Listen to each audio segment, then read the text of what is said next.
जब भी इंडिया पे कोई टेरर अटैक होता है, एक पैटर्न काफ़ी कॉमन हमें देखने को मिलता है। ब्लेम इन्वेस्टिगेशन होने से पहले ही पाकिस्तान पर लगता है, चाहे पुलवामा हो, उरी हो, पठानकोट हो, 26/11 मुंबई या 2021 का पार्लियामेंट अटैक।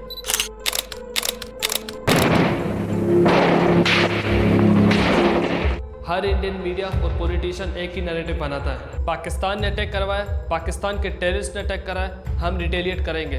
और यही पैटर्न रिसेंटली रिपीट हुआ है पहलगाम अटैक के बाद। 22 अप्रैल 2025 Indian Kashmir side Anantnag district में पहलगाम से 5 किलोमीटर दूर बैसरन वैली है, जिसे मिनी स्विट्जरलैंड भी कहा जाता है। 22 अप्रैल की दोपहर में इसी वैली में 40 से ज़्यादा टूरिस्ट ट्रैकिंग और घूमने में बिजी थे, जिसमें ज़्यादातर लोग गुजरात, महाराष्ट्र, कर्नाटका और दिल्ली से आए हुए थे पूरी फैमिली के साथ। तभी वहाँ एक टेररिस्ट अटैक होता है। कुछ रिपोर्ट के मुताबिक 5 और कुछ के मुताबिक 6 टेररिस्ट थे, जो पीर पंजल के जंगल से बैसरन वैली पहुंचे। अटैकर ने इस्लामिक नारे लगाए और टूरिस्ट को जोर ज़बरदस्ती कुरान की आयतें पढ़ने को कहा। जिन्होंने नहीं पढ़ी या जो आइडेंटिफाई नहीं कर पाए वो मुस्लिम है, उन्हें अलग लाइन पर खड़ा करके पॉइंट ब्लैंक गोली मार दी गई। टेररिस्ट ने M4 कार्बन और AK-47 यूज़ किए इस टेरर अटैक में। आई विटनेस के मुताबिक अटैकर ने CCTV ब्लाइंड स्पॉट का पूरा फ़ायदा उठाया और GPS कम्युनिकेशन जामर भी यूज़ किए, जो ये बताता है कि अटैक प्री प्लान और हाईली कोऑर्डिनेटेड था। 24 लोग इस अटैक में मारे गए, जिनमें 24 हिंदू, 1 क्रिश्चियन और 1 मुस्लिम कश्मीरी था, जो उन अटैकर्स को रोकने की कोशिश कर रहा था। Indian administrated Jammu and Kashmir दुनिया का सबसे हेवीली मिलिटराइज जोन माना जाता है। ऑफिशियल फिगर रिलीज नहीं की जाती, लेकिन क्रेडिबल इंडियन रिपोर्ट के मुताबिक जम्मू एंड कश्मीर और लद्दाख रीजन में लगभग 3.5 लाख सिक्योरिटी पर्सनल डिप्लॉय हैं। इनमें शामिल है इंडियन आर्मी, बॉर्डर और काउंटर इंसर्जेंसी ऑपरेशन के लिए CRPF, central reserve police force. ये वैली के अंदर लॉ और इंटरनल सिक्योरिटी हैंडल करती है। इनकी प्रेजेंट कुपवारा से लेकर शोपियन तक है। BSF बॉर्डर एरिया गार्ड करते हैं, specially LOC, Jammu and Kashmir police local policing और एंटी टेरर ऑपरेशन में एक्टिव रोल प्ले करते हैं। बट जिस वक्त ये टेरर अटैक होता है, वहाँ कोई भी सिक्योरिटी पर्सन मौजूद नहीं था। कुछ रिपोर्ट के मुताबिक फर्स्ट कॉल 2:30 में किया गया। एक नेवी ऑफिसर जो इस अटैक में मारा गया था, उसकी वाइफ ने, बट रेस्क्यू हेलीकॉप्टर पहुंचता है 3:40 पर, अटैक के 1 घंटे बाद। अब क्वेश्चन ये, अगर इतना मिलिटराइज जोन है तो ये अटैकर जंगल के रास्ते कैसे इंटर हुए और इतनी आराम से ये सब कुछ करके कैसे चले गए? क्या यह इंटेलिजेंट फेलियर नहीं है, या वो लोग किसी लोकल सपोर्ट के साथ आए थे? सरकार तो गई हुई है, मतलब इतना बड़ा Son of a victim. हमला हुआ, उन्हें कुछ पता ही नहीं है। इधर पूरी नीचे पूरे आर्मी का बेस है, उन्हें पता ही नहीं है। चक्के चक्के नाकों पर आप हर जगह आपको मिलिट्री दिखेगी, पुलिस दिखेगी, CRPF दिखेगी। किस लिए? बॉर्डर पे हैं तो कहां से आए, जहां तक पहुंचे हैं तो वापस कहां गए? इस तरीके से किया गया रिटेलिएशन नहीं हो सकता है। इस अटैक के कुछ घंटों बाद टेलीग्राम और X के इनक्रप्टेड हैंडलर पर एक स्टेटमेंट आया। द रेजिस्टेंट फोर्स ने इस अटैक की जिम्मेदारी ली। यह ग्रुप 2019 के बाद से एक्टिव है और जिसका सीधा लिंक लश्कर तैयबा और इनडायरेक्टली लिंक ISI से जोड़ा जाता है, इंडियन इंटेलिजेंस की तरफ से। टेररिस्ट का कहना था आर्टिकल 370 के बाद नॉन कश्मीरी को सेटल करने की पॉलिसी के अगेंस्ट ये रेजिस्टेंट एक्ट है। बाद में द रेजिस्टेंट फ्रंट ने इस हमले की जिम्मेदारी लेने से इनकार कर दिया। इस पूरे इंसिडेंट के बाद जब पुलिस वहां पहुंचती है तो उन्होंने 10 मिनट के अंदर FIR रजिस्टर कर दी। The people, the handler were across the border. They were able to find that. You will see that within at 3 o'clock, around about 3 o'clock, 3:05, the social media handles in India started saying that it was the Pakistan attack Pahalgam. और इस attack के कुछ मिनटों बाद ही Indian media ने भी without evidence Pakistan पर blame लगाया कि उन्होंने अटैक करवाया है, कि उनके पास किसी तरह का एविडेंस नहीं था। बट अगले कुछ दिनों तक Indian news, social media creator और इंडियन पॉलिटिशियंस ने भी ये डिसाइड कर लिया ये पाकिस्तान नहीं किया और हम बदला लेकर रहेंगे। इंसिडेंट के 7 दिन बाद जब प्रेस कॉन्फ्रेंस में लेफ्टिनेंट जनरल अहमद शरीफ ने भी इस बात को हाईलाइट किया, इंडिया अब तक अपने बेसलेस एलिगेशन के लिए कोई सबूत नहीं दे पाया और पाकिस्तान के प्राइम मिनिस्टर ने भी इंडिपेंडेंट इन्वेस्टिगेशन के लिए ऑफर भी किया। इस वीडियो में हम ये फाइंड आउट करने की कोशिश करेंगे क्यों विद इन 1 हॉर्स इंडिया ने ये डिसाइड कर लिया कि अटैक पाकिस्तान ने किया है। अगर वीडियो इन्फॉर्मेटिव लगे तो शेयर ज़रूर करना। सो स्टार्ट करते हैं। हम 2 टेररिस्ट अटैक को एनालाइज करेंगे जो इंडिया पर हुए हैं और इसका ब्लेम पाकिस्तान पर आज तक लगता है। 14 फरवरी 2019 दोपहर के लगभग 3:15 पर काफ़ी खौफनाक टेरर अटैक होता है। लेथपुरा एरिया जो अवंतीपुरा के पास है, पुलवामा डिस्ट्रिक्ट जम्मू एंड कश्मीर में। CRPF central reserve police force का एक लार्ज कॉन्वे 78 व्हीकल्स में लगभग 2500 इंडियन आर्मी के जवान मूव कर रहा था। यह कॉन्वे जम्मू से श्रीनगर जा रहा था। एक सुसाइड बॉम्बर ने महिंद्रा स्कॉर्पियो SUV जो 300 kg हाई ग्रेड एक्सप्लोसिव से भरा हुआ था, सीधा CRPF की बस से ठोक दिया, जिसमें 35 से 40 जवान थे। RDX और अमोनियम नाइट्रेट का यूज़ किया गया था, इसलिए ब्लास्ट इतना पावरफुल था पूरी बस जल गई।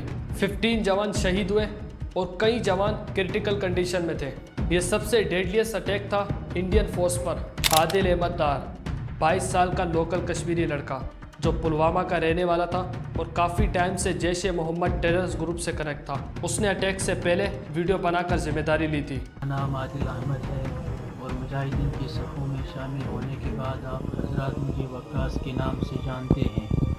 जैश-ए-मोहम्मद ने अटैक की जिम्मेदारी ली और आदिल अहमद डार की वीडियो भी रिलीज़ की। इसके बाद सेम पैटर्न हमें देखने को मिला। पाकिस्तान इंटेलिजेंस एजेंसीज और पाकिस्तान आर्म फोर्स पर ब्लेम किया गया कि उन्होंने ये टेरर अटैक करवाया। और अगले कुछ दिनों में Indian news channel, content creator और पॉलिटिशियन ने भी ये डिसाइड कर लिया कि हम रिटेलिएट करेंगे क्योंकि पाकिस्तान ने टेरर अटैक किया है, जबकि उनके पास कोई भी ऐसा एविडेंस नहीं था कि पाकिस्तान आर्मी की इन्वॉल्वमेंट है भी या नहीं। Tuesday 26 Feb 2019 Indian air force Balakot air strike करता है पाकिस्तान पर। इंडियन ऑफिशियल्स का कहना है ये टेरर कैंप था जहां इन्होंने अटैक किया है, जबकि इंडियन एयरफोर्स ने कोई स्ट्रॉन्ग एविडेंस नहीं दिया। और पाकिस्तान ऑफिशियल्स का कहना था कि इंडियन ने एक खाली जगह पर बॉम्ब गिराया और अपनी आवाम को एक इल्यूजन में डाल दिया कि उन्होंने टेररिस्टों को मारा है। और ये बात इंडिपेंडेंस एनालिस्ट ने भी कंफर्म की है। अगले दिन 26 फेब को पाकिस्तान ने भी रिटेलिएट किया। उन्होंने LOC पे इंडियन मिलिट्री टारगेट को एम किया। इसी दौरान पाकिस्तान ने एक इंडियन एयरफोर्स एयरक्राफ्ट MiG-21 को गिराया और पायलट विंग कमांडर अभिनंदन को कैप्चर किया। That is fantastic. Thank you. अब मैं जो आपको एविडेंस शेयर करूंगा वो इंडियन ऑफिशियल्स और इंडियन आर्टिकल्स का ही कहना है। साल था 2017। इंडियन आर्मी ने ऑपरेशन ऑल आउट लॉन्च किया, जिसमें कश्मीर में इंसर्जेंट ग्रुप को ख़त्म करने की पॉलिसी को फॉलो किया गया। इसी दौरान जैश-ए-मोहम्मद ने कैसास मिशन लॉन्च किया। कैसास मिशन का मतलब है बदला लेना। जैश-ए-मोहम्मद ने मिशन लॉन्च किया ऑपरेशन ऑल आउट के जवाब में, जिसमें इन ग्रुप्स के कई इंपॉर्टेंट लोग मारे गए थे। सबसे पहले कैसास मिशन इनपुट 2 जनवरी 2019 को आया था, जिसमें यह बताया गया था जैश-ए-मोहम्मद अपने 4 टेररिस्ट किलिंग का बदला लेना चाहता है। राजपुरा पुलवामा एरिया में एक SPO समीर अहमद मीर को 1 जनवरी को मार दिया गया था। ये कैसास मिशन 2019 का फर्स्ट अटैक माना गया। 7 जनवरी को एक और इनपुट आई थी। एक टेररिस्ट लोकल यूथ को IED बनाना और ग्रेनेड थ्रो करना सिखाता है। ये शोपियन डिस्ट्रिक्ट का केस था। इसी तरह फ्रंटलाइन इन्वेस्टिगेशन के मुताबिक 11 अलग अलग इंटेलिजेंट वार्निंग थी जो सब की सब इग्नोर कर दी गई।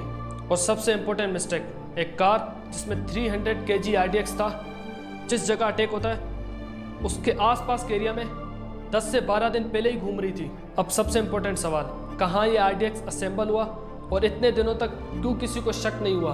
और CRPF कॉन्वे रोड पर मूव कर रहा था जहाँ प्रोटोकॉल के हिसाब से सिविलियन व्हीकल अलाउ नहीं होते, तो वहाँ रोड क्यों ब्लॉक नहीं किया गया, जबकि इंटेलिजेंस की तरफ से साफ वार्निंग भी थी? ये सब सवाल इंडियन गवर्नमेंट पर डायरेक्ट क्वेश्चन उठाते हैं। और फिर 14 फरवरी 2019 को होता है ये अटैक। अब सवाल ये, इसका जिम्मेदार कौन था? जम्मू एंड कश्मीर के एक्स गवर्नर सत्यपाल मलिक का कहना है CRPF के कमांडर ने एयरक्राफ्ट मांगा था होम मिनिस्टर राजनाथ सिंह से, क्योंकि इतना बड़ा कॉन्वे रोड से नहीं जाता और इंटेलिजेंट वार्निंग भी थी, and Rajnath Singh refuse to give to ferry their people because इतना बड़ा कॉन्वॉय कभी रोड से नहीं जाता है। आपसे पूछा था जी? आपसे ये मेरे से नहीं, जो जिससे कंसर्न थे होम मिनिस्ट्री से पूछा, राजनाथ जी के यहाँ, दे रिफ्यूज टू गिव। अगर मेरे से पूछते तो मैं एयरक्राफ्ट देता उनको, कैसे भी देता। 5 एयरक्राफ्ट की जरूरत थी सिर्फ, उनको एयरक्राफ्ट नहीं दिया गया। And same evening Satyapal Malik ने नरेंद्र मोदी से भी कहा था अगर हम एयरक्राफ्ट देते तो ये ना होता, ये हमारी गलती से हुआ है। And I told it to the prime minister same evening कि ये हमारी गलती से हुआ है, अगर हम एयरक्राफ्ट दे देते तो ये नहीं होता। तो उन्होंने मुझे कहा कि तुम अभी चुप रहो। And prime minister Narendra Modi से तुम चुप रहो का फंडा क्या था? यह अटैक 2019 के इंडिया के जनरल इलेक्शन से सिर्फ 8 हफ्ते पहले हुआ। अटैक के फौरन बाद बीजेपी और RS ने देशभक्ति और बदला लेने के इमोशन को भड़काया और PM नरेंद्र मोदी को प्रोटेक्टर और वसीया के रूप में प्रेजेंट किया। इसके बाद वीडियो एड करनी, मतलब बताऊंगा कहाँ कहाँ करनी। और इंडियन मीडिया ने भी इस नैरेटिव को और बूस्ट किया, खासकर बालाकोट एयर स्ट्राइक के बाद, जब ये क्लेम किया गया कि 300 पाकिस्तान टेररिस्ट को मारा गया है, जबकि इसका एविडेंस इंडिया के पास था ही नहीं। और 2019 के इंडियन इलेक्शन का रिजल्ट ये बताता है कि बीजेपी का ये एग्रेसिव नेशनलिस्ट ही मोदी की बड़े नंबर से जीत का मेन फैक्टर था। पाकिस्तान ने फर्स्ट डे से ही अपनी इन्वॉल्वमेंट को डिनाई किया और इंडिया से एविडेंस मांगा, लेकिन इंडिया ने कोई पब्लिक और कंक्लूसिव प्रूफ नहीं दिया जो इस डिस्प्यूट को सेटल कर सकता। Second case, Mumbai terror attack. ये टेरर अटैक शुरू होता है 26 नवंबर 2008 को और तकरीबन 60 घंटे बाद, मतलब 3 दिन बाद 29 नवंबर को एंड होता है। 10 टेररिस्ट जो पाकिस्तान के टेरर ग्रुप लश्कर-ए-तैयबा से कनेक्ट थे, मुंबई के कई अलग अलग लोकेशन पर फायरिंग, बॉम्ब ब्लास्ट और होस्टेज अटैक किया। टेररिस्ट के पास ऑटोमेटिक गन, ग्रेनेड और बॉम्ब थे।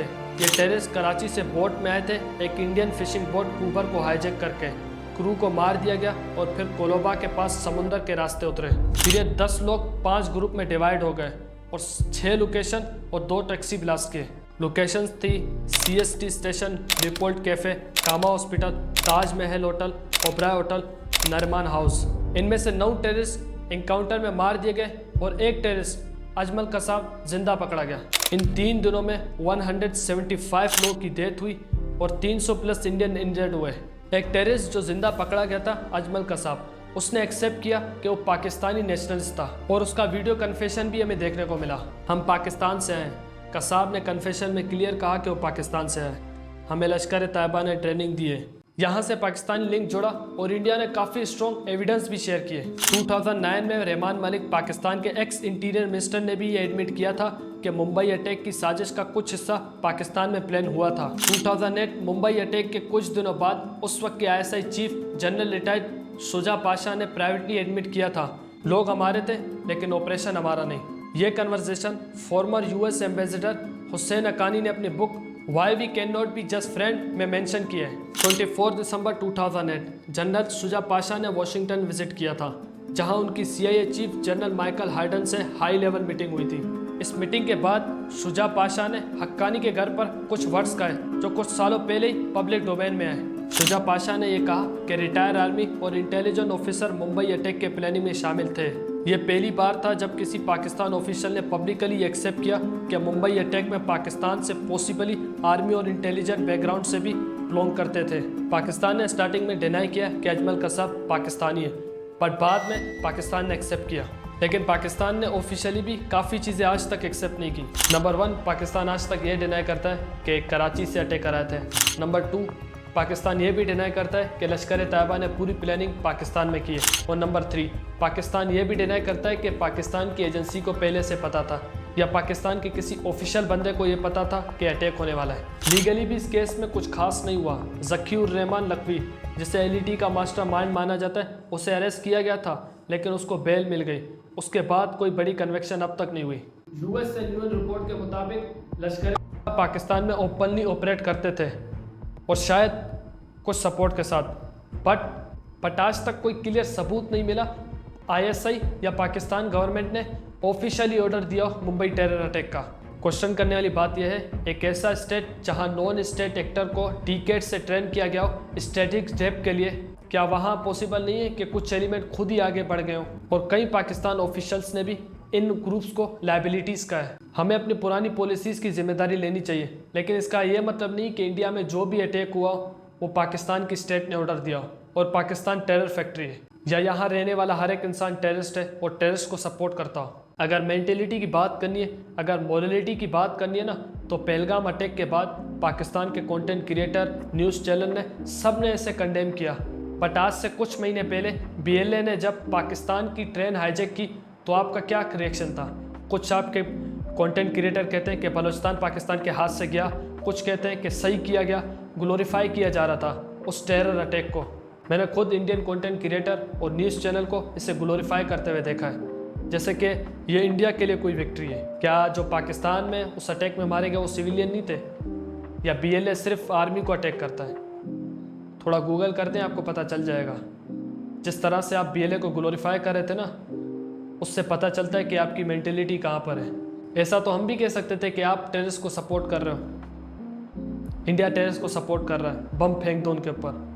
बट हमें पता है बलूचिस्तान में हमारी किस तरह की पॉलिसी है, और हमारे कंटेंट क्रिएटर उसी चीज़ को कंडेम कर रहे थे। इंडिया पर ब्लेम करने के बजाय अपनी मिलिट्री से सवाल पूछ रहे थे, अपनी गवर्नमेंट से सवाल पूछ रहे थे। अगर वीडियो अच्छी लगी हो तो शेयर ज़रूर करना। मिलते हैं नेक्स्ट वीडियो में। अल्लाह हाफिज़।